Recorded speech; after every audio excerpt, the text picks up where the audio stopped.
Gaining control over my life was one of the key things in the healing process. I discovered that there are really only two things I can control.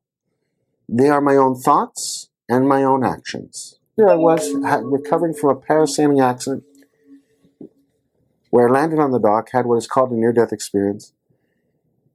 And you never realize how bad it is until you start reliving it. And I remember, my left eye, you might not see it, but I forget what they call it, some strange name. He had a droopy eye and they thought I was going to lose it. And it was a scab going literally from here all the way here to here, unbroken. Within a period of about 10 days, they took a picture of me in the hospital, and it had already healed an awful lot. This one's a couple of years after they've done it. It takes 2 years to know if the nerve graft would work or take, so you have to keep working at it.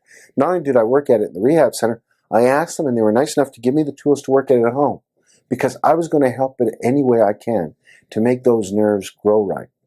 Now I understand there are other things I could have done, like eating simple things like soy lecithin granules that help the nerves and many other things. But medicine, as it's trained, ignores this because they have what I call the education of ignorance. They wear blinders.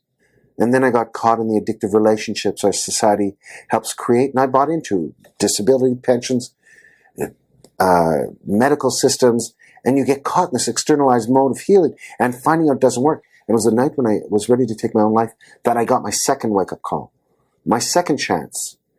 That's when I started hearing my own authentic inner voice and understood that regardless of what others would try and do, and they try their best, I would have to be true to myself and my mission. And it became a process of emerging gracefully from a very painful experience. And instead of trying to plow it under, which didn't work, was to let it see the light of day. To let the pain, to let the crisis, to let all these things become learning experiences. To ask myself one question: what can I learn from this? Ken Vegotsky took the experience of his own transformational healing process and self-published the book, The Ultimate Power.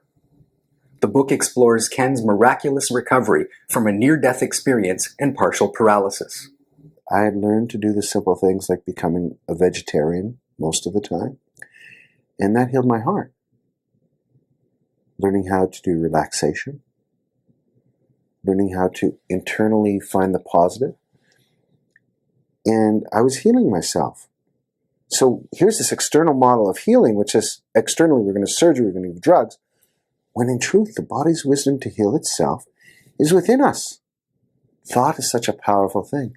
And that was the power I discovered. And I finally realized the ultimate power was beginning to honor what I call the universe, the universal intelligence. Some people may call it God, you may call it whatever you want. But there is something supreme there. And I don't need proof. Because I stopped to believe in the world where seeing is believing, and began to understand in my world that believing is seeing. I think the first thing an individual has to do is hire themselves. Take responsibility for what you do. And understand, I call it something called joyous non-attachment. The best way I can explain that is to not be attached to the outcome, but to joyously enjoy the journey. And to savor the moment, because this is the only moment. And when you combine that with the other parts, and you begin to see how if you are ecologically, environmentally, holistically, as I put it, honoring the universe so you honor yourself, then in essence, you find life goes much easier. It's called practicing the law of surrender, not giving up, but going with the flow. Finding your mission in life. And we all have a mission, something we want to be remembered for. And then knowing that if you have that mission, it's like a compass setting. It'll always point true north if it is a positive one.